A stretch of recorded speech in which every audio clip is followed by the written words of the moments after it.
This week, this sorry excuse for a podcast is sponsored by Lilith's Mattresses. Lilith's Mattresses have a unique combination of high-performance straw and hypoallergenic newt-scale filling, which delivers contouring, pressure relief, core support, and a guaranteed 87% lice-free sleep. Oh, that just sounds awful. In my experience, people need a few lice to remind them that they're alive. Nothing like a good rash to focus the mind. Well, I suppose if you want to spend good money on a glorified sack of straws, I suppose you should get one.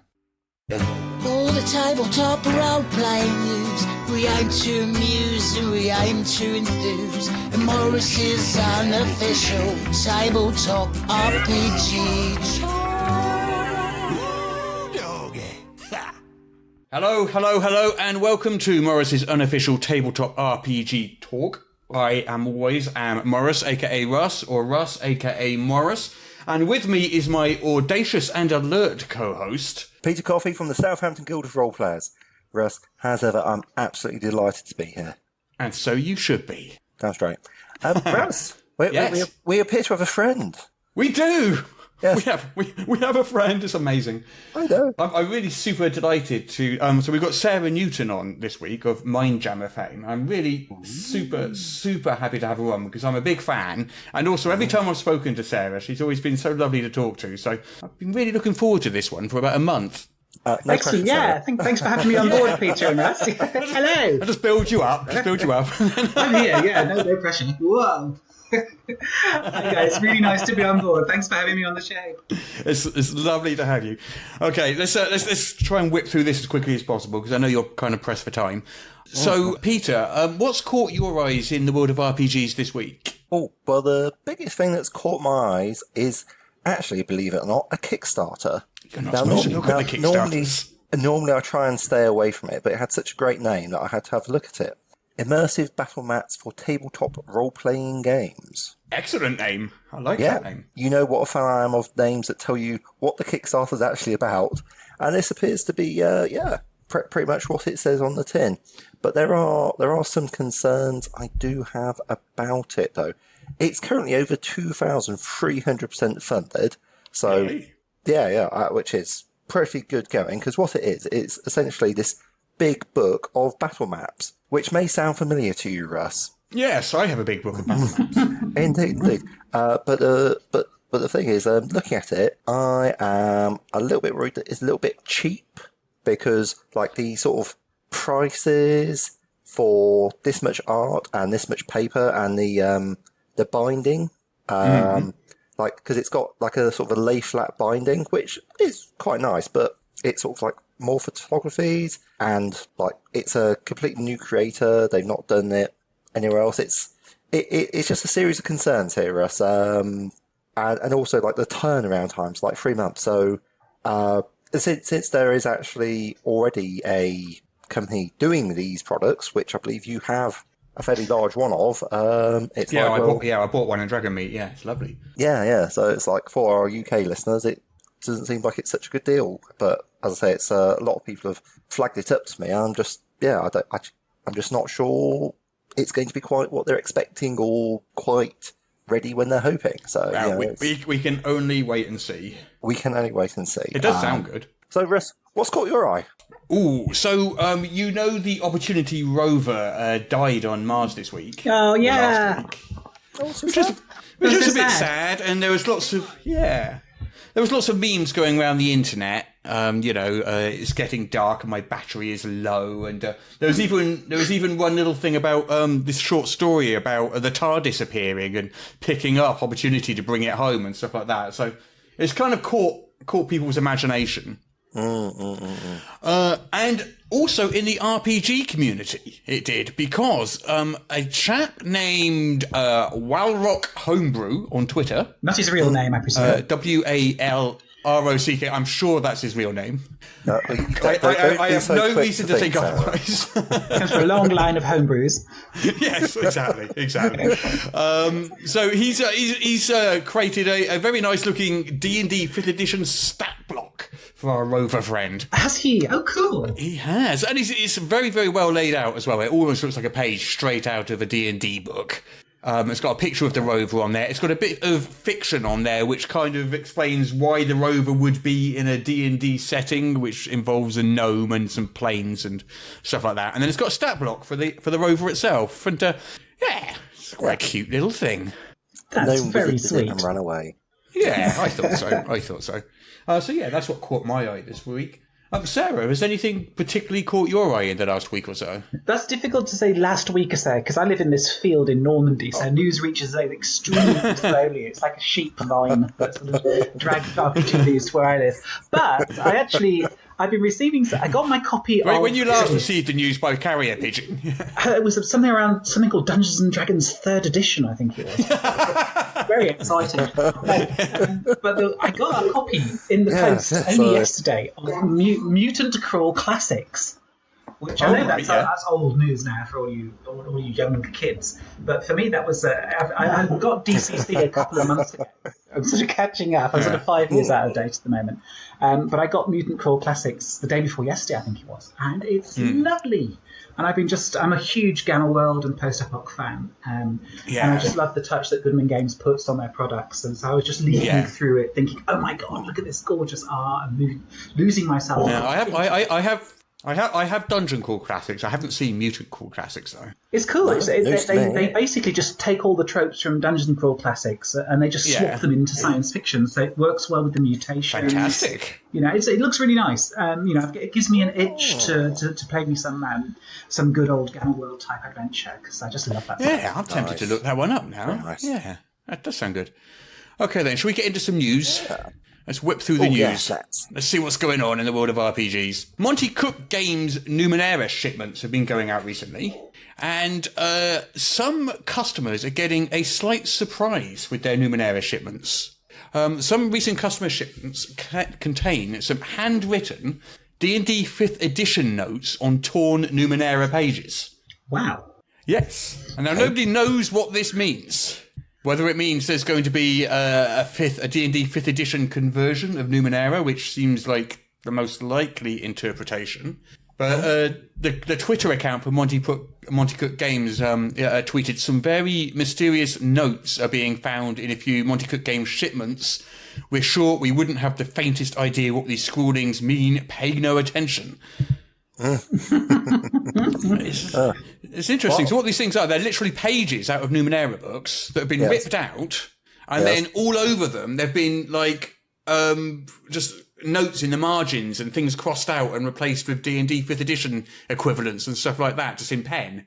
And then these have just been inserted into various customers' packages. That's so clever. That's really cool. That's an interesting marketing idea, isn't it? It was just a shame we can't just steal that and do it immediately afterwards. It's such a good idea. That's really cool. I'm sure you can. I'm sure you most certainly can. I'm intrigued. I'm not totally sure how well Numenera would convert over to 5th edition. I mean, Numenera is very... Well, we were saying, like, just last week, though, that thematically they are very similar sort of games, in that they draw upon... Like, it's almost a science fiction version of traditional fantasy, in that the old world was much better and you're trying to find sufficiently advanced technology. Yeah, I suppose, yeah. Certainly Monty Cook generally tends to be quite good at doing games, so, well, I'll give him the benefit of the doubt. He's got a bit of a rep for it, hasn't he? Well, yeah, a couple of things here and there. So, Stranger Things. We all know what Stranger Things is, don't we? We say some of us are Stranger Things. And we also all know what D&D is, I presume. Some of us are more up-to-date in editions than others, but yeah. So, Wizard of the Coast is making a new D&D 5th edition starter set, which is a Stranger Things version of the starter set. And that's just so self-referential, isn't it? That's just so self-referential. It is a bit. I mean, it contains the adventure that the kids were playing in Stranger Things as the starter adventure. Right. And some 80s style dice, which I'm not sure what that means exactly. It means they've got no edges to them. They're all basically round with all the edges chipped off. Yeah. And also it's got some miniatures. It's got 2 Demogorgon figures. Yeah. Stranger Things character sheets. Yep. And the adventures being written by Stan, who does note incidentally, that Stranger Things is set in sort of 1983-84, and Forgotten Realms, which is the default D&D setting these days, wasn't published until 87. Which has made some people wonder if this new starter set is set in a different setting to the Forgotten Realms, which would be an unusual move for Wizards of the Coast these days. It would. It's basically Greyhawk and Mystara back then, wasn't it? There was nothing else. Yeah, basically, yeah. Unless it's some homebrew setting. But that's on Amazon already, available for pre-order. And you can see the cover of it. There's a picture of the Demogorgon and one of the kids. And it's a lovely looking thing. I'm absolutely going to get that. There's no way I'm not buying that. Presumably the adventure starts with a group of kids playing D&D, and the adventure is about a group of kids playing D&D. Maybe. Who knows? Oh, that's getting fractal. I mean, what it needs to be is about It's a totally fractal concept, isn't it? Yeah. But actually, they go through like some sort of, I don't know, theme park ride or something like that. Yeah, possibly that either too, yeah. When it comes out in May, so we'll find out for sure then. Cool. It does look awesome, it does. Right, what else has happened in the news? Oh, Roll20. Oh, they got hacked, didn't they? Yeah, Roll20 got hacked. Oh, yeah. So if you do have an account on Roll20, it's time to change your passwords. Was it 4 million accounts? 4 million, which is, blimey, that's a lot of accounts. 4 million accounts. I mean, Roll20 is obviously the leading virtual tabletop. And this hack took place back in 2018, December 2018. Wow. Oh, goodness. Yeah, Roll20 does say it doesn't contain any, they don't store any financial information.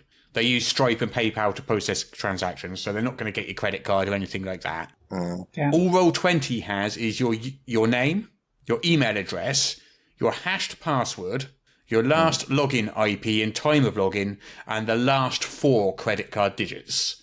Okay. So obviously people should change their passwords, but it's good that actual credit card details haven't been stolen. Definitely, yeah.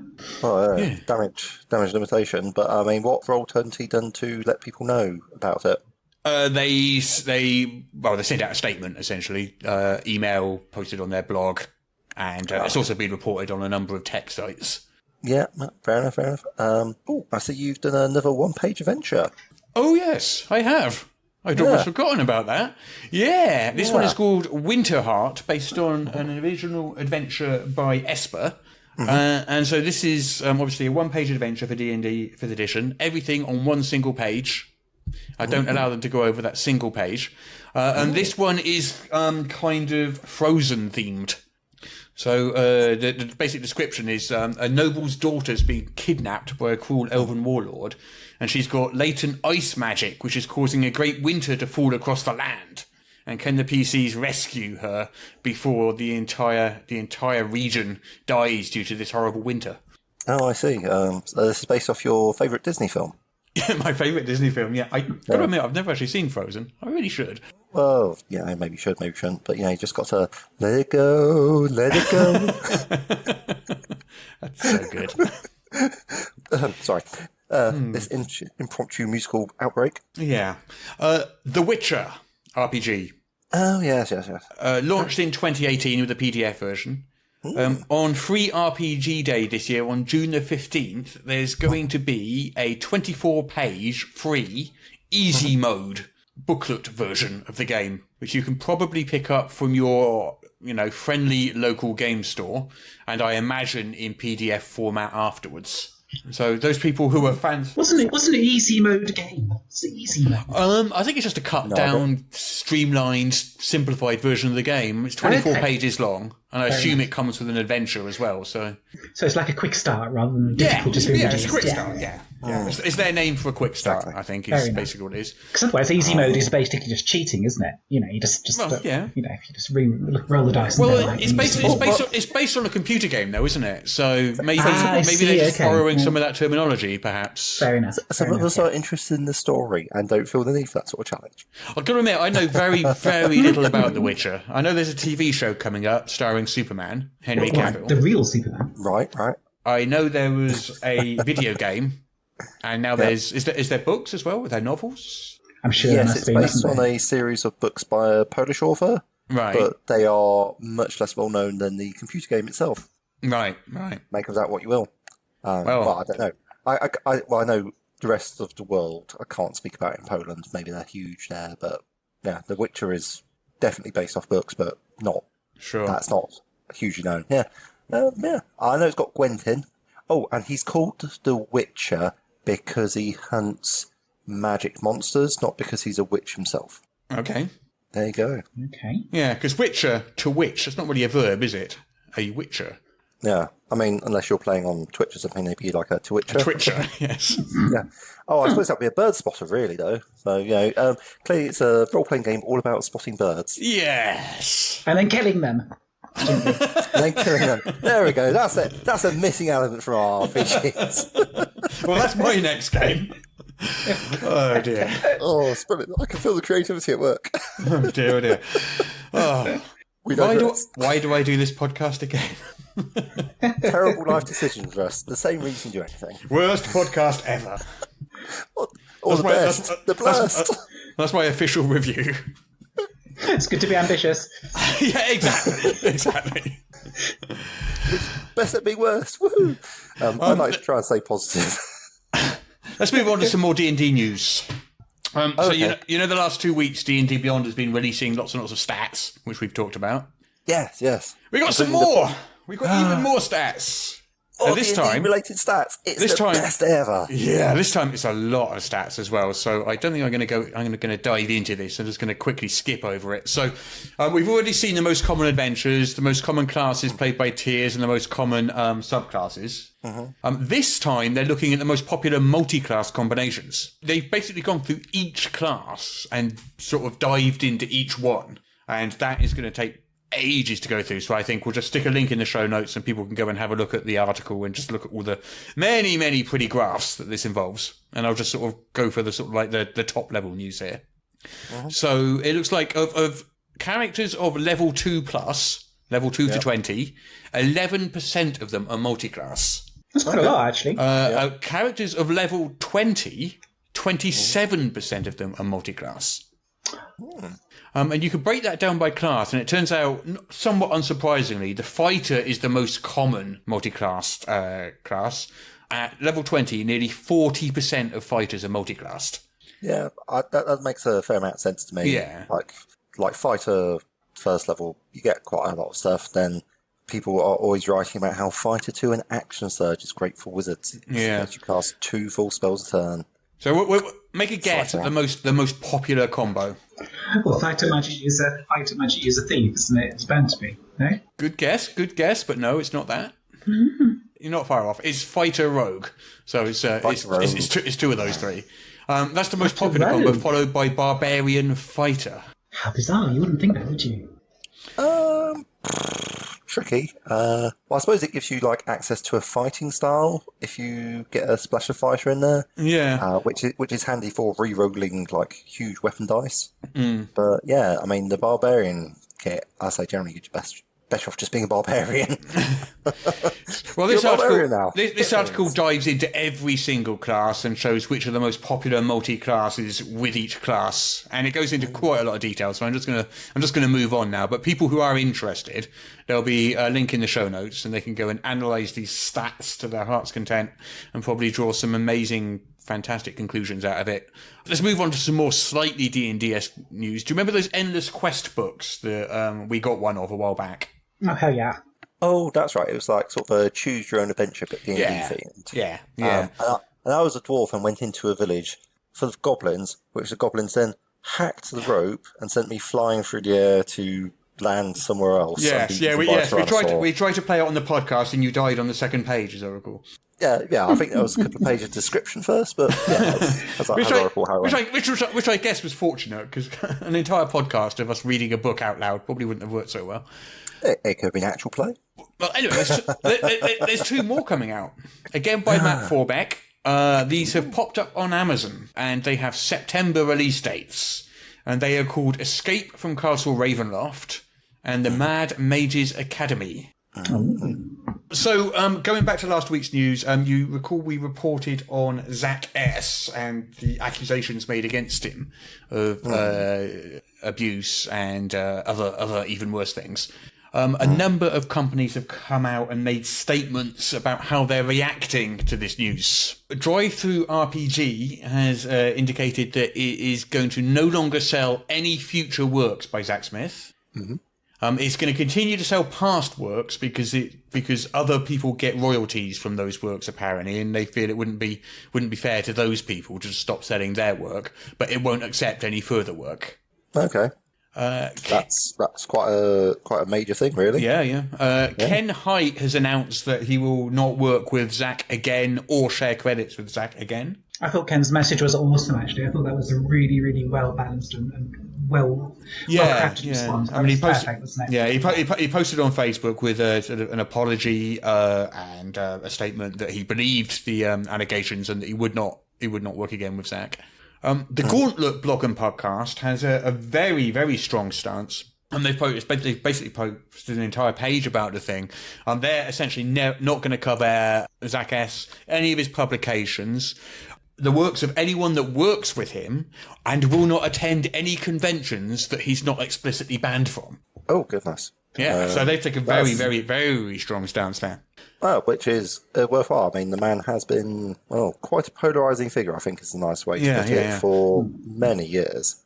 Yeah. The Gauntlet, who hosts Fear of a Black Dragon, they've said they're going to remove all of the podcasts, I think, where he's featured, or his work is featured. Yep.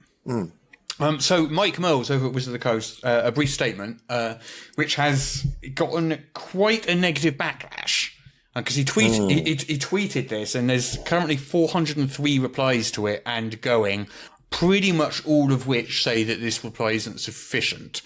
So what he said is Zach Smith was an early playtester for 5th edition D&D until 2014. We have not engaged with him since due to reports of his conduct online with other tabletop RPG content creators. We are further disheartened by recent allegations and offer our support to everyone in the D&D community who speaks out against abuse both in person and online. We promote a safe and welcoming environment for all our players and work with our partners to do the same. Yes, I see what they mean. Yeah, I mean, D&D Beyond has actually removed... because it wasn't actually a playtester. He was a consultant. He was a bit more than a playtester, and he was credited in the front of the book. Yeah, he's credited in the front of the player's handbook along with Ken Hite, Robin Laws, Kevin Culp, and some others. Yep. D&D Beyond has actually removed all of the consultant credits from their online version of the player's handbook. So, so they didn't just remove Zach; they just removed everybody. I'm not 100% sure of the reasoning behind doing it that way, but. Interesting. Yeah, it is interesting. Finally, Gen Con has tweeted a brief statement. And they say that they have investigated the allegations, but the results are confidential. And then go on to assure everybody that they have enforced their harassment policy as normal. Alrighty. There are rumours going around that Zach has in fact been banned from Gen Con, but Gen Con hasn't actually confirmed that themselves. But I've heard that from very, very, very reliable sources, so I think we can safely say that's true. Well, there you go. Yeah, I mean, I've also stated, I'm not going to cover Zach's work on my site or any of his work in the podcast or anywhere, or give him any kind of platform whatsoever. Anyway, let's move on from that unpleasant subject, shall we? Yes. Do you remember last week I mentioned the Spirit of dice? Oh, yes. They were on Kickstarter, and we mentioned them in the opening of the show. Through my door... Those nice little dice, which they sort of have a marbling effect inside. So still, because I don't think Sarah will have seen them. I don't think so, no. What are they again? They're called Spirit of Dice on Kickstarter. Yeah. Spirit of Dice. Spirit of... is the kind of the brand name, and then each dice is like a spirit of a frog or a spirit of a tiger or something. And they've got a very, very nice marbling effect. So they're a bit like, marbles. So it's like that, but in dice form. Okay. And the highest side is an animal of some description, like a little frog. Anyway, through my door the other day, dropped 2 packets of these dice plus a note. So the note that they've sent us, which I thought was really lovely, they said, "Thank you so much for your support of our Spirit of Dice Kickstarter. It's always hard to get noticed as a UK company, and your mention of us and kind words about the dice is amazing. Please enjoy these dice and hope they roll high for you. Many thanks, the Critic team." Oh, that's fantastic. That's really nice. That's lovely. Yeah. That's lovely. Very good. So I've got two sets here, Peter. I've got a green frog set and I've got a red shark set. Which one do you want? Oh, green. You can have the green frog set. Okay, I'll keep the red. Yeah. I'll keep the red shark set then. Okay, okay. Fantastic. Yeah. So thank you very, very much to the Critic team for that. That was really nice. I was quite touched with it. Yeah. Right. I think that's it for the news. Yes. Oh, there's one other tiny bit of news, which it's not really big news. It's finally announced. I've been waiting to announce this for ages. That I have retired from the Ennies. Oh. Oh gosh, right. I finally, well, it's coming up to 20 years, and I've been volunteering for 20 years, and that's a long, long, long time to volunteer for something. And every year for the last few years, I've been, it's been entering my head thinking, this might be my last year, this might be my last year. And finally, I decided, late last year that, I was gonna be my last year. I told everyone earlier this year. On the Ennies team, and it's been finally announced. I'm pleased to say, not pleased to say. I'm a little sad to say, but I am no longer part of the amazing. Ennies. 20 years, though. Nearly 20 years. Nearly that's 20 amazing years. amount of time. It is such a long time when you think of it like that. I think you have a congratulations and huge thanks from everyone in the industry for doing that. That's an amazing. What do you get? Like a gold, not a gold watch. What is it? Some sort of gold wand or gold sword for that. That's amazing. No, I just got a grudging. All right, see ya. But they held the door open when they threw him out. Yeah. Well done. The big downside of that, of course, is now I have to start paying for my own hotel rooms at Gen Con, because Gen Con very, very kindly provided the Ennies with a small number of rooms which we use for staff. Oh, awesome. Wow. Which I can no longer avail myself of. Which is Yes. Which means I have to do that whole housing lottery thing that everyone else always does. I've never done that before. Okay. Yeah. One of us. Yes. I don't know. Maybe that means I'll never make it to Gen Con again. I don't know how that's going to play out, to be honest. We'll see. We shall see. Anyway, that's it. That's it for the news.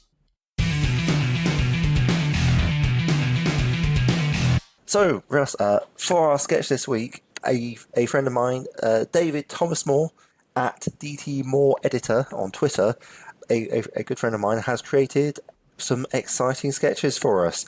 So I thought if that would be okay, that we could give them a go. Why not? What's the worst that can happen? Well, we might be hunted down by a rust monster and have all our equipment destroyed. That would be unfortunate.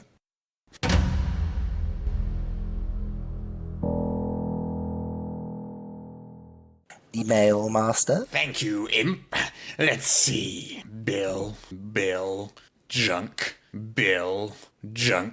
junk. Who tries to sell double glazing to an obsidian tower? What's this? It's from Thorak the Fierce Master, the Blackguard in the next forest over, about your suggestion of an evil overlord's dinner. Oh? He says, let me know when the self-righteous prick has learnt to wear armour and swing a sword like a real villain, Master. Did he, Bryak?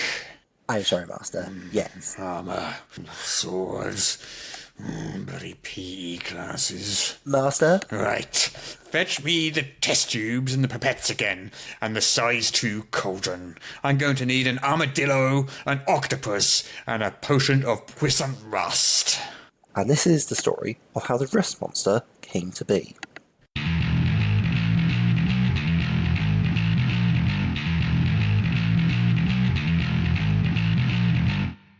Yes. So, shall we play our favourite game in all the world? Yes, we should. What is our favourite game in all the world? I'm scared to ask that question. I think that's a reasonable response. Set that fear, trepidation. Yes. It's all part of the course when. It's like clamminess, hesitancy. Yeah. So our favourite game in all the world is the game where I read out the name of a Kickstarter, and you have to guess what it is from just the name. Right, okay. And then using his entirely legitimate and not at all arbitrary in any way spreadsheet, Brett will grade the answers based on what they are. Well, let's give you 2 each, and we'll start with you, Peter, so Sarah can see how it goes. Absolutely. All right, then. Number 1, Peter. Yes. Yeah. What is Reach of Titan? Ooh, nice. I think it is a science fiction. Science fiction, definitely. I don't think Attack on Titan is getting a popular RPG, which would be quite interesting, but would be a bit special. So, Reach of Titan. See, I'd be hoping for like Reach of the Titan, Reach of a Titan. No, Reach of Titan makes me think immediately of the planet, and I think it's a let's go with like a sort of a splat book, a source book for for like maybe the Expanse RPG or something like that, and they're like giving some extra details about like Titan and the Belt and all the Outer Worlds and the Outer Planets Consortium. Wow. Well, it's not that.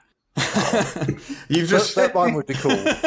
You've just scored minus 10 points out of 10. Woohoo! Which is actually quite good for you, to be fair.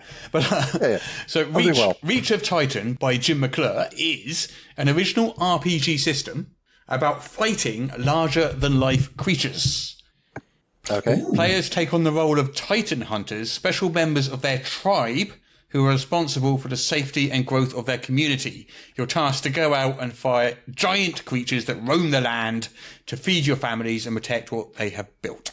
Oh, okay, so it's like the Monster Hunter RPG. Monster Hunter being a computer game where you do that. I guess I'm not familiar with that, but it says it will be a familiar feel for anyone who's played Shadow of the Colossus or it says Monster Hunter or watched the Attack on Titan anime. Oh, there we go. There you go. So you almost had it, and then you talked yourself out of it.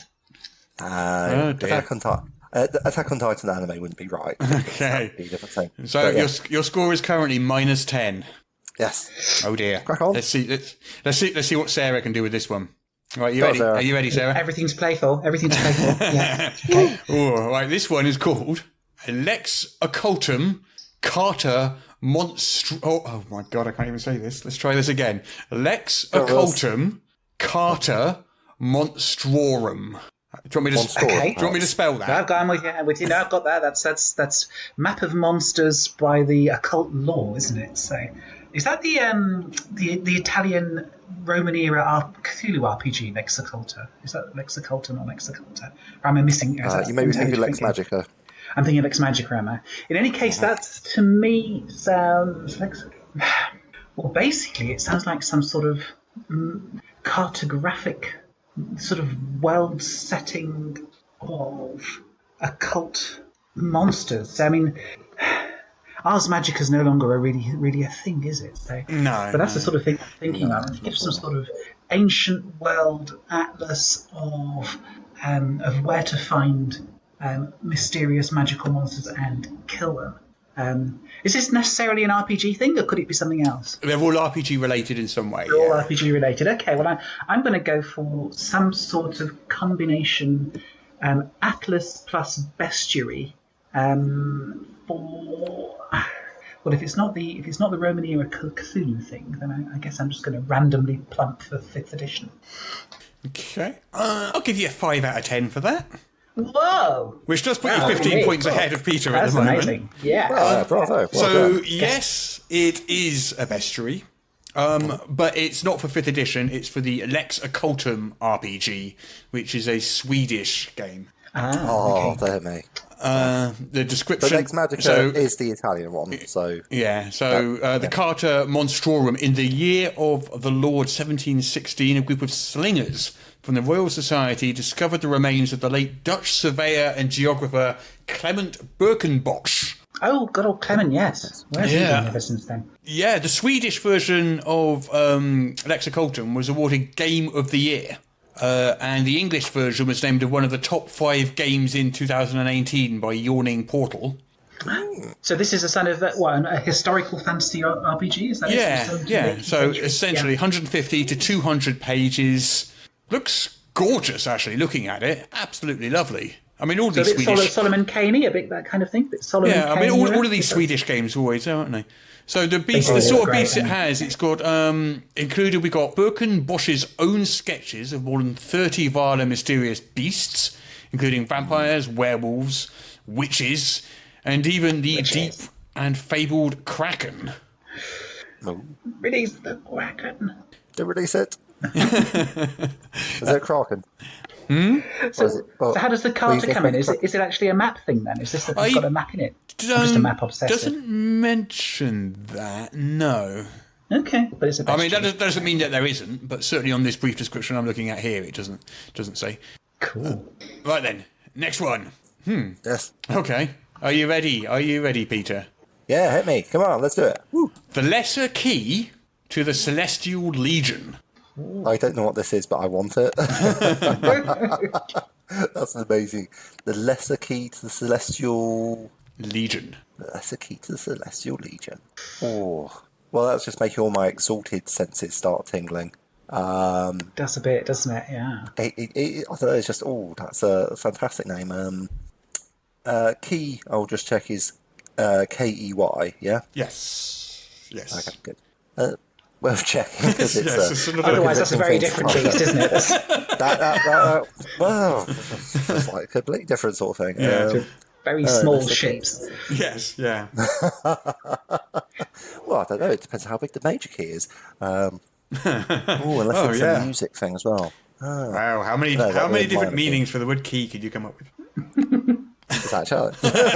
No, it's not. Okay, so the Celestial Legion sounds like a. Ooh, well, that's what makes the word celestial makes me think like some sort of. I think that's really the thing that's put me straight onto like sort of the pseudo Chinese Mithraic mythology that is exalted. Yeah, I don't know. Maybe it's but no, it's not got Dragonborn in. A lesser key to the Celestial Legion. Oh, that's a fantastic name. I really like that. I don't know what it's about, but I like the name.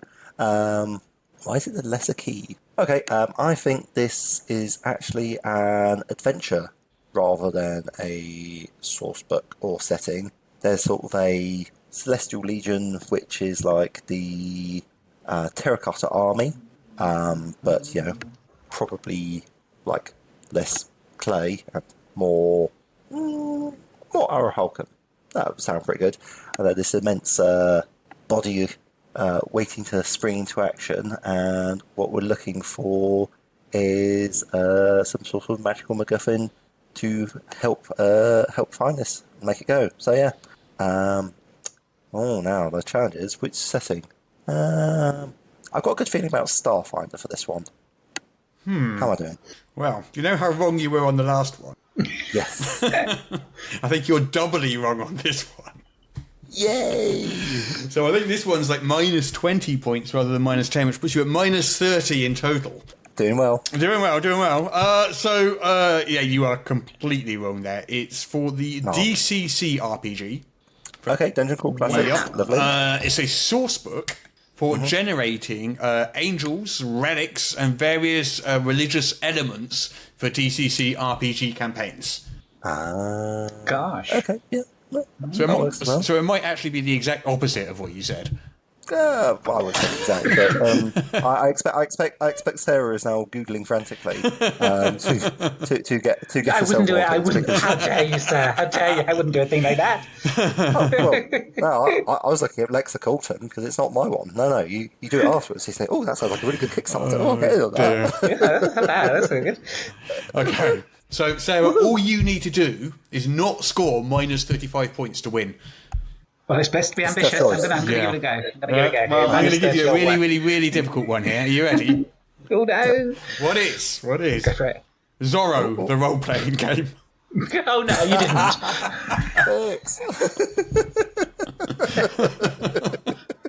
What is Zorro, the role-playing game? Right, well,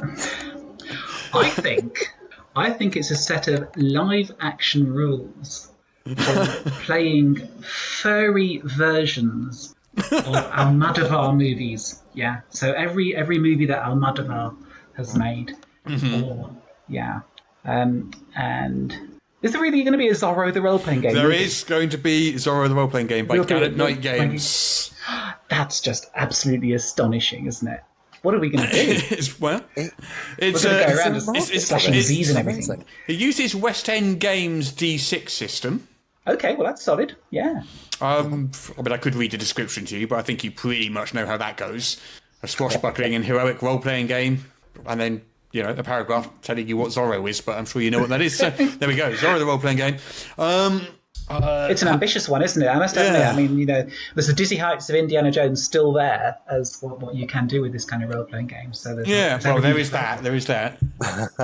Well, sorry for those who are maybe less familiar with fairly obscure. I guarantee there's not a single listener who doesn't know who Zorro is. But go on, you can explain it if you want. So tales of dashing Mexican swordsmen going around and being all sort of Robin Hood in the American Wild West, we should probably leave now. Well, it says here, railroad barons and scoundrels soldiers, and those who would abuse and take from the less fortunate. Yes. Exactly. Yeah. Good times. Yeah. So I think, Sarah, I'll give you 5 points again for that one. It was a bit of a miserable effort on my part, wasn't it? It was a bit. It was a bit. But I was entertained by your original guess. I think that means, Peter, yet again, somehow you've managed to lose our favourite game in all the world. Oh no, I'm distraught as ever. I can tell. I'm crying on the inside. Right then.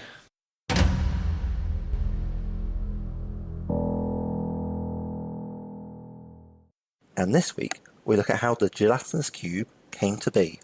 Master! Jeez. I was just finishing my dinner. I'm sorry, Master. It was beef Wellington. It's the hobgoblins, Master. I haven't even had my pudding. They're striking, Master. Green jelly and strawberry ice cream. They say they won't fight, Master. Do you know how hard it is to get strawberry... What? They say they'll let any adventurers pass until their demands are met. Oh, bother. Should probably do something about it. I thought you might want to know, Master. So what's the gripe, then? It's the tunnels, Master. They're full of dead adventurers. Well, yes. That's what the hobgoblins are there for. They say they're starting to stink, Master. They want someone to tidy them up. What? Do they want me to hire a... Master? Actually, that's fine. Fetch my size 5 cauldron and a bunch more green jelly.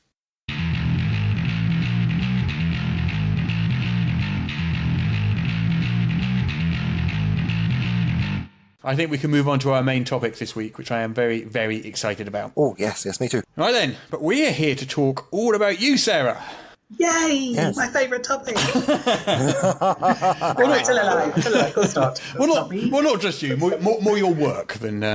Oh. Right here. Well, we can talk about Sarah as well, if you want to. No, let's talk about my work. Okay, then.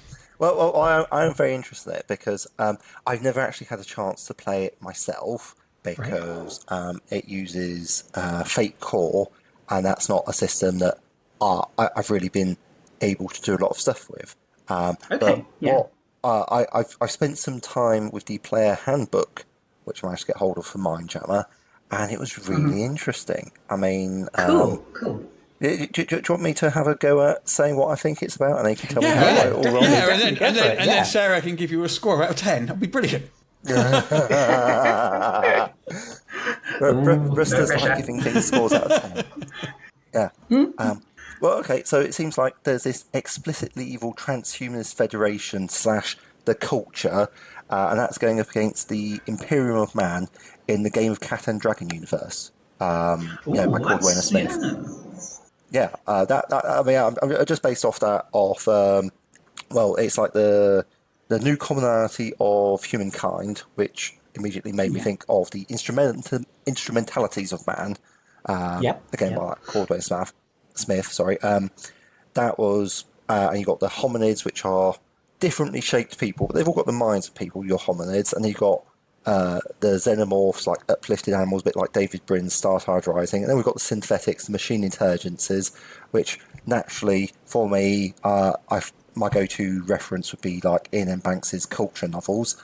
And they're sort of opposed by the Venu, who I hope I'm saying that right, who are a super racist human purists who have a god emperor and live in sort of a pseudo-medieval savagery. And that, of course, leads me bang on to the Imperial Man from the Warhammer 40k sort of ideas. And the reference to the game of Cat and Dragon is like there's a short story by Cordwainer Smith, who is absolutely, yes, like I really love his work, and that is where they keep losing ships when they're traveling through deep space, and essentially you have a cat and like a guy, and you have the cat because they have cat-like reflexes and they can like have pin bombs of light appear, and this chases away the terrifying psychic dragons that wish to basically eat the brains of people travelling through space. That sounds about right. Yeah. I was expecting it to be a bit brighter because like there was like sort of seemed to be like two streams for players, either the instrumentalities or sort of the administration. And instrumentalities, you had like sort of the security and cultural integrity instrumentality, ready to kill worlds that pose a threat, and that sort of put me a bit in mind of the special circumstances again from the culture. They had the armed force, the space force, internal security and communications, and then with the ministries you had propaganda, essentially eugenics, I felt, more secret police and war, and then the ministry for trucking. I think we should probably let Sarah talk at some point, I think. No, this is great. This is good. It's so good to. I mean, please do stop me if like I'm off track. How would you score that, Sarah? Well, this is an interesting point. The thing is, on terms of the sort of Big Eagle Space Empire sort of spectrum, I don't have a view on that. Yeah.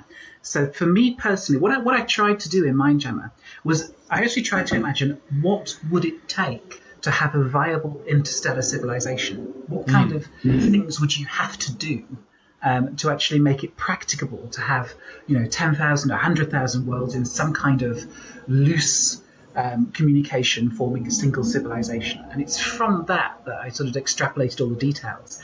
Whether the final result is good or evil is not really for me to say. I think there are elements that are very oppressive in the commonality, but equally elements that are very much golden age, very optimistic. I think one of the interesting things that I read over the past couple of years was the theory, or not the theory, in fact, the hypothesis or the explanation that our modern day society, for example, is infinitely more oppressive and restrictive than living, for example, 500 or 1,000 years ago. Yeah. It's just that we're inside it. That we don't see that we're catalogued from birth to grave. We don't see that we're taxed and implicated in an economy and in a social structure, which actually gives us very little freedom. We conceive of our freedom in a certain way and not another way. You can't actually just up sticks and go off grid in England, which you could 1,000. So there are all these various things that it's all a question of perception. So I think when you're tracing my influences, Peter, I think you're bang on. I mean, I love Cordwainer Smith. There's also a lot of Olaf Stapledon in there as well, underlying everything. Star Maker and First and Last Men is very much in there. Yes to Ian Banks.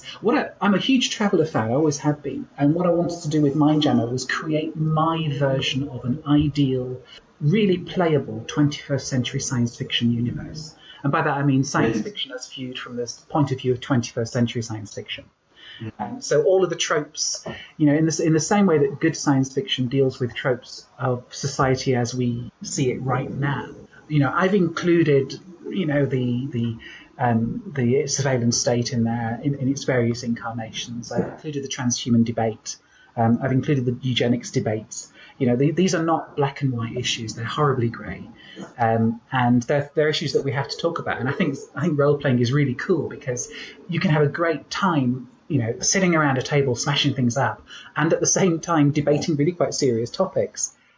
So that's what it is. I personally, I kind of think for me the commonality has its heart in the right place. I kind of sort of see it as a combination of the best parts of the United States and the EU. At the same time, they're having to do things that they really don't want to do. but are kind of necessary to keep society from falling apart. You've got this society that's stretched over 3,000 light years that suffers a massive time lag and massive interference and huge cultural attacks from the planets that it's discovering. So it's having to become increasingly interventionist the longer it exists. And I think that is a real dilemma that our society faces as well. But also, it's one that generates a lot of conflict in Mindjammer. And what I love, and I love that you picked it up, is that when I talk to people about Mindjammer, is that people usually have some pretty strong views about the commonality one way or the other. It doesn't really leave people unmoved. Either this is the engine for a golden age of exploration, or my God, this is horribly oppressive. This is a dystopia, which is I don't know, and I don't know whether the commonality knows either. I think it's sort of working it out as it goes, and I think that's part of one of the themes of the game. It was the oligarchy part and the autonomous zones, and that made me think very much of sort of the Chinese government. Yeah, definitely. I don't know if anyone's drawn that parallel for you before. I think Byzantium, I think China, I think Imperial China, I think modern-day China. I think all the communist states have come across these issues. And I think also our own, the EU and the USA are coming across, as we try and create a global government. There are centrifugal and centripetal forces at play. And I think they're in there in the commonality. The fringe is pulling itself apart. The core wants to keep it all together. And happily, that generates conflict, which is gold for role-playing games, isn't it? You don't want a utopia. Yes. You don't want a peaceful utopia. You don't want a utopia where everything is solved. You want something that's, that there is something to fight for. And I think and one of the nice things you mentioned about Fate, one thing I like about Fate is that because it's so scalable, characters can really affect the universe. And I think that means that the players in a Mindjammer game really can influence the course of history, and they can influence the shape of civilization. And I think that's one of the themes that should be tackled in play by those who want to do it. I think it's interesting that's my take anyway. When you said earlier that it was sort of a 21st century science fiction, I suppose sort of science fiction we would write today, and you think back to a lot of the sort of bigger traditional sort of sci-fi properties like Star Wars and Star Trek or Traveller and all this sort of stuff. And these all date back to like the 70s or maybe the 60s and stuff like that. And they're very, very kind of different in, I don't know the word, flavour. Like the transhuman stuff, for example. You're not going to see any of that in Star Wars or Star Trek, really. Hardly, yeah. Yeah. Well, yeah, they're not quite the same. They're quite the same. I mean, they're really a lot more like the science fantasy. They're still very much using Wild West in space, aren't they? They're still using very much. I mean, if you look at Traveller, for example, which is a little harder than Star Wars or Star Trek, then, for example, that that doesn't really address the transhuman. It's got cybernetics in it, but transhumanism, as we understand it as a concept these days, was the term even used back then? I don't know. Probably it was. I'm trying to think when it first came out. Actually, transhumanism. It was certainly current in the 2000s, wasn't it? Yeah, it's certainly not a word I was aware of back then. Whether or not. What were we thinking? Probably something like Gibson or something. Around then, wasn't it? Yeah. I mean, people like Olaf Stapledon were discussing it in the 1930s, but they didn't have. In fact, it was discussed even by what's his name, Fyodorov, back in the 1880s and 1890s. So it's not a new concept, but I think the actual language was. Well, I think we're well on our way towards it already. I mean, I think our mobile phones make us. They're brain extensions, aren't they? They're not plugged in, but you know what I mean. And they have changed the way our thoughts, the way our brains work. Absolutely. Societies, the way our interactions work. So, we're all really they've also completely destroyed pub conversation. Yes. Because anything that comes up, you just look it up. Oh, God. Damn it. That's right. Oh, no, you have to have informed debate. How awful. It's not really managed to get that there. Facebook is a clear example that's not necessarily a corollary. Well, yeah, there is that. Yeah. So one of the interesting things you can do in Mindjammer is you can play a sentient starship. Yeah. Can you? The Mindjammers of the... Yeah, can you talk a bit about how that works in-game? Yeah, sure. You can play... Basically, there's... intelligence is ubiquitous in Mindjammer. We've got massive miniaturization. We've got easy reproduction of technology. We have very, very almost limitless data storage, and sentience as a artificial creation was actually invented probably about 6, 7, 8,000 years ago in the commonality. So it's old, it's well established, it's built, it's baked into the setting, and that means that in keeping with 21st century notions of diversity. Anything is a citizen, more or less. You can trivially create intelligence. That also poses a moral issue, an ethical issue, because in the same way as your intelligence, so can your gun or your car or even your toothbrush. You can put a brain in a toothbrush if you wanted to. There are ethical questions there about whether that's a real person, whether that deserves to be given the full capacities of a real citizen in the commonality, or whether it should be artificially restricted, and is that itself ethical? So all these questions are in the game.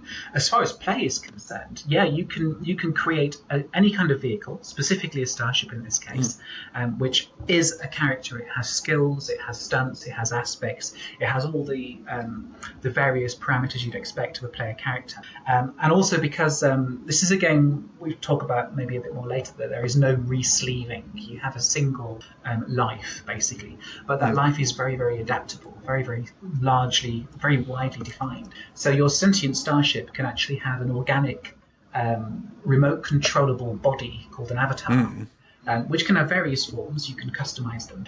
So you can actually, as an intelligent starship, you can have a body that you remote control when it goes down on the planet to have adventures with the other PCs. So that sort of skips over that issue of how can I as a ship be on an equal terms with the other player characters who have got humanoid bodies. But it works seamlessly. That's the nice thing about Fate, is that Fate handles the rules shifts between scales very easily. Yeah. So other games have a bit more trouble. For example, if a human being attacks a spaceship, how does that work? If a spaceship tries to intimidate an organization, how does that work? Fate can actually handle that transparently and seamlessly, which is really cool. Which is why I chose the rule system for the game. But you can play sentient starships as characters and have a blast. Yeah. I'm just looking at that map. I've spoken to you about this map before and how jealous I am of it, because I think it's absolutely gorgeous. The map of commonality space. It is lovely, isn't it? It is one of the prettiest space maps I've seen in an RPG. It's absolutely lovely. Thank you. Yeah, Jason Juta did that. He's a star. Yes, I remember. Yeah, Jason Juta, who's our art director. Yeah, I actually started off with a sketch. And when I was doing Mindjammer First Edition, we did a lot of analysis of infographics. Because one thing that I didn't want was, in Traveller you've got 2-dimensional space. Yeah. In Mindjammer I wanted to get over that. I wanted to have a properly 3-dimensional space. Even 4 or 5th dimensional, but for regular purposes, 3-dimensional. And I wanted a way of actually showing that in schematics that didn't turn into a complete visual nightmare. Because if you've got a lattice of 27 cubes arranged in a 3x3x3 grid. Trying to view that from any angle on a 2-dimensional piece of paper is a nightmare. So what we did, we looked at various infographics and ways of expressing that information visually. And I came up with this way of just having these various spheres, which are loosely the size and the position kind of refers to where they would stand in a 3x3x3 lattice. And I did some sketches and some scrawls and put some labels on them and gave them to Jason, and he came back with that map, which is just gorgeous, isn't it? It is, absolutely. Blew me away. And it was very inspiring as well, because it led me to think about, other things that need to be written. No, I've got it in front of me right now, just full screen, and it's absolutely lovely. You got a fiction. I've got one of your books. Is it just the one Mindjammer book, or is there a series? At the moment, there's just the one Mindjammer novel. I have that. And there's one published short story. I've written a couple more. I'm supposed to be producing an anthology of short stories, which is underway. And there are 2 more novels planned. I've written half of the second one. But as usual, you've got to clone yourself, haven't you? There's so much stuff to write. That is. Tell me about it. Did you want to talk a bit about Chronicles of Future Earth? Sure. Yeah, that's our new project. Well, I say it's our new project. It is our new project, but it's actually a universe I've been building longer than Mindjammer. It started back in about 1999 in Wow. concrete terms. It was the first thing I actually wrote for D&D 3rd edition when it came out. I'm a huge fan of an artist called Bruce Pennington. I don't know whether you know him. He's the guy who did all the New English Library covers of things like Dune and The Pastel City and Jim Wolfe's Shadow of the Torturer and all the Martian stuff, the Barsoom stuff, the John Carter novels. In the 70s and 80s. I think he started with Stranger in a Strange Land. And then went straight on right up to The Michael Valentine Smith. Yeah. Some really, really good stuff. And he's got this ability to paint landscapes which have got this sort of built-in and science fiction plus antiquity. You know, he's got this. His images really do contain a kind of strangeness and a sense of wonder, which just kick off the imagination. And I'd always loved his work, and I wanted to I'd always dreamed of having a role-playing game setting which looked as though it had been illustrated by Bruce Pennington's ideas, if you like. Yeah. So that's kind of where I started to scribble some ideas for Future Earth down in the before the 1999. Actually, I think my first pen to paper was in the late 80s, but I started to deliberately construct it as a setting in the late 90s. And it's a very, very far future. I'm calling it cosmic fantasy. It's kind of science fantasy, but it feels very much like a fantasy role-playing game. We've got demons and magic and things like that. There are gods and demons and monsters and magic and sorcery and ancient ruins, and beneath the ancient ruins there are even older ruins of a lost technological civilization. And the big mystery is that in the far distant past there was this massive interstellar civilization that collapsed sort of maybe 60, 80,000 years ago. And left this world which was torn apart, basically, and invaded by monstrous interdimensional beings and on the verge of collapse. And it was only preserved by people adhering to the teachings of 20 very, very conservative gods who said, this is how it is from now on. And civilization clung on, went through many, many changes, until now in the modern day. You have something called the Venerable Autocracy of Saqqara, which is this big empire set in what's currently the Spanish Peninsula and the western half of Africa. But during an ice age, so the sea levels have dropped, the climate's changed. There are snow-capped mountains all the way through what's currently the Spanish Peninsula, the Spanish-Portuguese Peninsula, and the Western Sahara is all grasslands and forests and so on, moving down into the subtropics. And the trope of it is basically that the world has been slumbering away in this kind of dying earth stupor for 15,000 years, just eking out existence, and everyone's kind of got a bit, a bit stagnant, really, a bit decadent. Everything that's worth doing has been done in the past. There's no point trying to build anything new or technology because it's all been done. And everyone just goes through their routines in this sort of dying civilization. And then suddenly shit begins to happen in a really nasty way.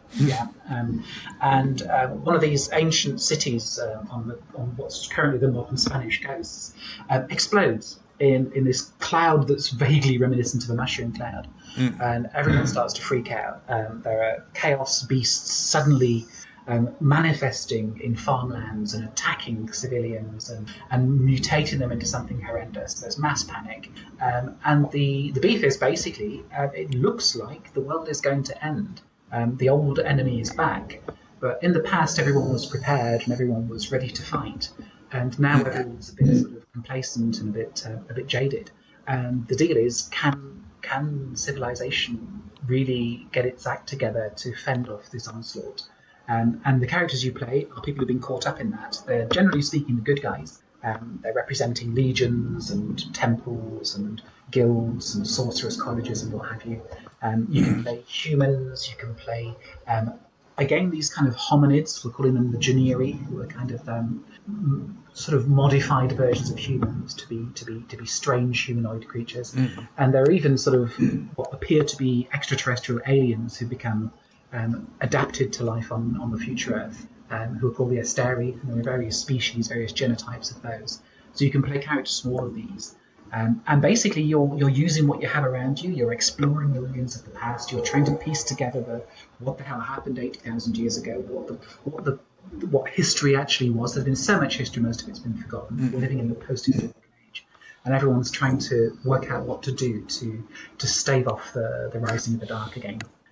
So it's kind of an action-packed cosmic fantasy. If you imagine sort of the sort of hair metal 1970s Tangerine Dream come gong album covers. It's that sort of vibe. You've got your axe, and it's the riders at the gates of dawn. You're taking no prisoners. This is the end of the world. And it's a slightly it's not totally gonzo. It's still Fate. It's still using Fate core, but it's using a much more action-packed version of Fate core, a much more perilous one. And Chronicles originally was in 2009. It was released as a supplement for basic role-playing. It was a slim volume released by Calcium, and this is kind of the full version of that. And in its DNA, even though it's Fate core, it still contains quite a lot of the gameplay ideas, the philosophical concepts of games like basic role-playing. Yeah. So when you play it, it feels quite gritty at table. It's not a non-critical, a non-dangerous story game. It's very much, you can have a TPK quite easily in the future. So that's the rough description. How much technology is it? I mean, it's the technology is long in the past, as I understand it.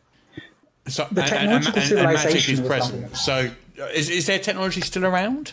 There is technology still around. There's a temple of a god called Kosht, the artificer, and his artificers are busy in the rust deserts and the ruins beneath the great cities, trying to use their sorcery to reconstitute ancient devices and so on. Right. They're allegianced with flame lances. The autarch of the city of Korodav had a non-functioning flyer in his museum, which was basically an ancient grav car of a type, which nobody could get working. There are planing machines here and there, which are kind of like stargates, which exist beneath certain great cities, and they allow the autocracy to connect with worlds which it was once in much more open contact with. So they still maintain contact with these lost worlds and perhaps lost dimensions as well. It's all a bit unclear. So there is technology. It's not being currently created. It's being archived and preserved and conserved, right, and often repaired. But there is also, a lot of it's become a little bit entangled with sorcery and with magic, and with these strange beings called gods who offer all kinds of strange powers as well. So it really is. You could call it techno fantasy, but it feels like a fantasy role playing game. Yeah. I mean, I'm just looking at the what you get with. I mean, the Kickstarter ended a while back, and it comes out in a month or two. Is the book released? It's probably going to be a little bit late. We're looking at somewhere towards the end of Q2, I think. Okay. I was just kind of looking at it's a big old, nearly 400 pages, full colour book. You got a poster map there. What else have we got? We got a screen, as I see. Dice. Are these tokens, counters, cards I'm seeing here? Face tokens, cards, and a couple of booklets. So it's quite a high production value, quite a lavish kind of deluxe set you've got going on there. We wanted to get something that was a good, substantial product for the Kickstarter. Yeah, no, I'm definitely looking forward to this. So I just want to clarify something. So the magic is real. It's not technology that people don't understand. It's actually magic, is it? It's basically yes. Yeah. I mean that. As far as for all intents and purposes, yes, it's sorcery. It's the ability of people to manipulate the universe definitely not using technology. Yeah. Exactly how it's done is unclear. But there are spells, there's sorcery in the game. There are miracles which you can get by channeling the powers of these divine gods. Yeah. There are demons with bizarre powers and so on. Yes. So yes, there's magic. Definitely. Exactly what that is unclear. Sure. I mean, one thing that I've tried to do with the Chronicles is that it actually, when I was writing the Chronicles, I wrote hundreds and hundreds of pages in the noughties between sort of 1999 and 2008. And when I was writing the history of it, I wanted it to make sense. I wanted this to be a far future cosmic fantasy, science fantasy game where everything actually made some kind of logical sense. It's not sort of hand wavy and flippant. It's actually quite nailed down. And one of the things when I was writing about the far distant past of the autocracy was I wrote a single line that said before the beginning of time, there was the commonality. Right.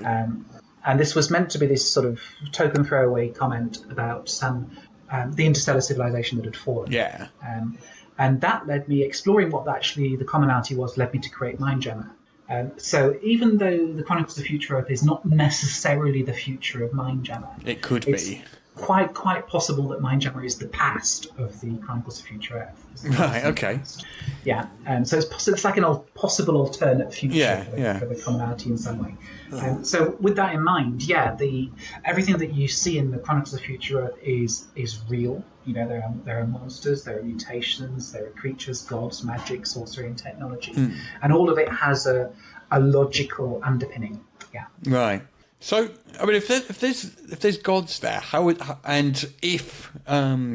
Mindjammer was in the past, as you say, it might possibly be. How would that interact with the sort of commonality back in the past? Have you got gods wandering around and demons and things? That is the $1 million question, and that's not something that I can really explain clearly to you right now. Right. I do have some theories, but I'm not going to go into them right now. Okay. Fair enough. Because as is usual with these things, you know that I'm exploring this universe at the same time as I'm writing it. So I have theories. I don't want to give away my theories because my theories may be wrong. Okay. And as we explore, those theories may change. But basically, my theories are there to sort of back up what I'm writing about, to make sure it all makes sense to me. And then hopefully we'll explore it together and work out what on earth happened and why is the world the way it is. What's happening now? Why are things exploding? Why does the world seem to be coming to an end? And what can we do about it? And what does the future hold? And I'm hoping that whole mass of questions will be the energy to give us the motivation to adventure further. Absolutely. I mean, there's nothing. I mean, you writing novels for this one as well, or? I've written one so far. It's called The Worm Within. Yeah. And basically, I wrote that a few years ago now.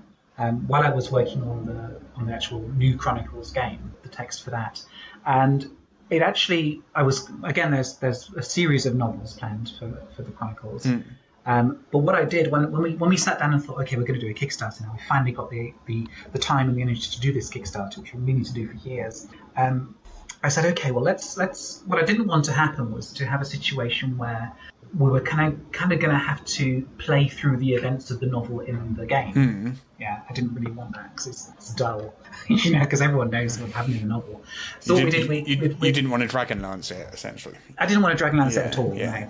No. So what we've done is that the novel actually is the immediate past of the game. Right. So the present day of the game takes place just after the end of the novel. Okay.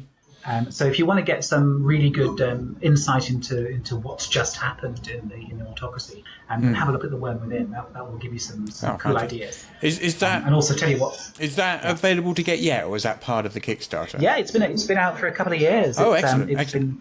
It's on Amazon. You can get it in physical copy and in ebook. Oh, great! I really enjoyed Mindjammer, so I'm picking that up. Cool, thank you. As soon as this call ends, in fact, I'm gonna pick that up because awesome. I love Mindjammer.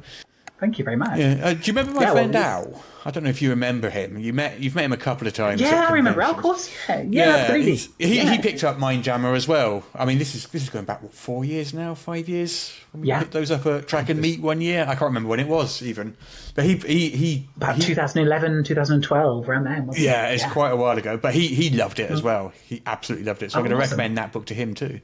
Oh, I'm so chuffed. Thank you. I'll give me impetus to go and write that. Yes, absolutely. Get right. Get writing. So what else have you got planned, sort of game-wise? Any big projects coming up? Yeah, there are basically we've got a couple of projects in mind at the moment. The big thing I'm trying to do at the moment is you mentioned it earlier, the difficulty of running a games company and writing at the same time. Is sorting out my product pipeline in a sensible way. So I'm looking for a decent editor and for people to basically help run the company, so I can free myself up for writing. Yeah, that's it. It's the old dilemma. It seems to be working, so I'm just trying to pace myself, not to take too much on, because I'm terrible like that. But having said that, I'm currently writing a campaign for the new RuneQuest called Barbarian Town for Chaosium. And within Mindjammer Press itself, I've been working on actually something that's real fun, and it's just a pet project. I've been doing it for a couple of years on and off. Which is a setting for Tunnels and Trolls. Oh, right, okay. Tunnels and Trolls was my first ever role-playing game, and I love it to bits. And I actually think the rules system is actually very sophisticated. It's one of those games that's often dismissed because it's seen as a beer and pretzels type game. But if you actually play a lot of it, you begin to realize this is actually, this is kind of a very early version of a narrative story game. It's right. Ken St. Andre himself based it off trying to emulate the action that happens in a novel rather than the action that happens in a miniatures war game. And basically, what I've done, I've put together a setting for it, which is set in the troll world of Tunnels and Trolls. I've created my own sort of mini continent called Zimurea. Is this another Kickstarter? And it's a blast. I don't know. These days, people seem to expect Kickstarters. They expect certain level of production values and things that needs to be funded by Kickstarter. Personally, I kind of think Kickstarters are very, very good tools for a certain project. I'm not quite sure whether this one, it's called The Lair of the Leopard Empresses, is going to be a Kickstarter project. Maybe yes, I don't know. And then on top of that, we're trying to just start off at the moment a stream of a line of 5th edition adventures, which is something I've wanted to do for a long time. And I've got an adventure which I'm currently just finishing up, and we have a campaign world which we created as a Bible, basically. The intention is not to produce this massive bumper book, but to produce a number of adventures if we can. So that's something I'm looking into right now. I have a product, a line developer lined up for it, and some material underway. But that's probably something for later this year. But that would give us plenty to be going on. We also have the Cafanian role-playing game, which is the one released in Gen Con last summer, right? Which is an English translation of French role-playing game by Studio Dead Crows in Montpellier, who are the guys who translate the French version of Mindjammer. And that's a game that I saw maybe 10 years ago in its first edition and loved it to bits. It's a kind of alternate Mediterranean world, completely anachronistic fantasy role-playing game, where you basically it's centered in a sort of pseudo-Arabian peninsula. So it's different from most fantasy role-playing games, which tend to assume that the norm is this kind of fantasy Europe. In this game, the norm is a fantasy Arabia. So all your player characters, by default, the worldview and all the society and the common sense stems from this sort of fantasy Arabia. And there are sort of pseudo-Europeans in the setting, but they're the outsiders. They're the foreigners, the invaders, and so on. And the cool thing about it is it's completely anachronistic. You can have Jason and the Argonauts rubbing shoulders with Don Quixote, and it works. And there's also a big overarching, not quite a meta plot, but a campaign concept. Where the characters are called dragon marked. They bear a birthmark of a dragon's claw behind their heart, and they have strange draconic powers. And the cosmology is sort of gods and dragons in this kind of Greek gods versus Titans type war. And it's a really cool game. It's a nice system, and it allows you, most importantly, to have sort of pseudo-historical role-playing. So it's sort of kind of fantasy Mediterranean. But you don't have to worry about being historically accurate. And also, you don't have to worry about treading on cultural sensitivities because it's all fictionalized and sort of screwed up in a big bag and shaken up in a big bag. So that, there are sort of these pseudo-Europeans, these pseudo-Spanish, these pseudo-Africa, pseudo-ancient Greece, Rome, Atlantis. So like how Seventh Sea sort of handles it? It's kind of Seventh Sea-ish, yeah. But it's it's probably more overtly. It's more like Ray Harryhausen, the role-playing game. Right. Okay. So if you want to play Sinbad or Jason the Argonauts or that kind of thing, then that's the vibe really. That is crying out for a miniatures range. I do like me some stop-motion skeletons. It's true. Yeah. Oh, we got plenty of skeletons jumping out of the sand and stuff. Yeah, there's all that. Yeah, excellent. Hey, now we're talking. You have so much stuff going on. That's incredible. It keeps us busy. How do you do it? At the moment, we are struggling to. I don't sleep very much. No, to be honest, it is my main job, isn't it? You know, so I guess it's. I live in a field in Normandy. There's not a lot going on around here. There's no pubs. Well, yeah. But no, it's great fun. It's really stimulating, and I have a really good bunch of people around me. Yeah, you work very closely with Modiphius, don't you? Yes, yeah. Chris Birch and Modiphius he was the guy who gave me my first ever writing gig back in 2009 with Mindjammer First Edition. So he's our distribution partner. So basically we're a production studio. Yeah. But we're finding out we're having to we're a bit creaking at the seams. It's taken us 5 years. Well, we've been in existence just under 6 years now, I think. And we're finding out that we're beginning to need to expand just from being a purely production studio to start looking at the marketing and a bit more of the logistics side of all that fun stuff. All that fun stuff. Yeah, and that's when you find you're not writing anymore. That's the trick. That's the challenge. I mean, at least I've identified the problem in advance. So yes. Hopefully that'll give us a. Hopefully you can avoid it. Yeah. I mean, that's right. You were with the Chronicles of Future Earth Kickstarter. Were you running that personally, or did you have people to do that? I ran that one personally. Because that is a lot of work running a Kickstarter. It's the work that you don't see in a Kickstarter. And one thing I didn't realise was the pledge manager afterwards. That's the real trick. I mean, with the Mindjammer Kickstarter back in 2015, I thought, yeah, great, what a month, a really good month invested. Let's get back to writing. But oh no, we stopped the Kickstarter and then spent the next 2.5 months doing the pledge manager, which was just. It was great. It really helped. Yeah. It was an amazing experience, but that was time that was meant to be spent writing. So that's the thing that I think people don't realise is all the hidden work that goes into a Kickstarter. It's been really lovely having you on the show, Sarah. I've really enjoyed listening to you talk. Yeah. Thank you very much for having me. I've really enjoyed it. It's just flown. It's been bewildering. It's been destabilising. It's been confusing, but. I've come away with this feeling that I've actually had a really good time. It is always a pleasure to work with you, Sarah. I always look forward to it. Likewise, Russ. Thank you so much for coming on. Absolute pleasure. And hopefully you'll come along again when you've got something else lined up. I would love to. Yes, it's been an absolute pleasure. Thank you very much indeed.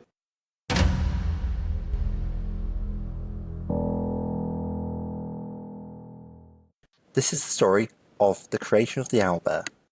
Master. Hello, imp. It's the guard bear, Master. Fluffy? Yes, Master. Fluffy 16, in fact.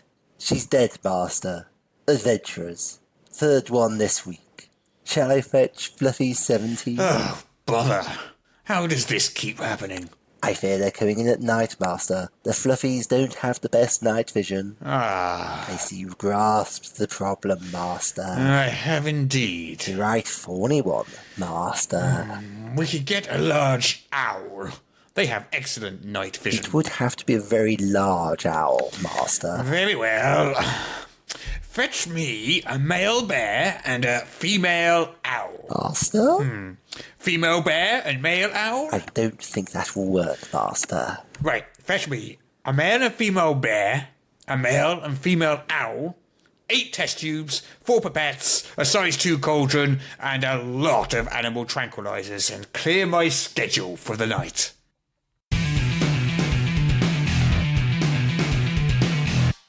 Thank you so much, everybody, for listening. It's been a pleasure, as always. If you do enjoy this podcast, please do support us on Patreon at patreon.com/Morrus so that we can continue to do this. And if you want to chat to us, pop on over to our Discord, which you can find a link in the show notes to that. And, you can shout abuse at us or something. I don't know. No, it would prefer. Shout abuse at Peter and say nice things to me. Well, that's certainly something you could do. Or alternatively. Anyway, thank you so much for listening. And until next week, goodbye.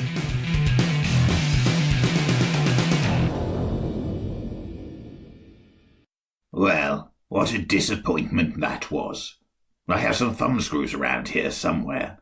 Maybe, after a bit more torture, their podcasting might be a little less excruciating. Do you see what I did there?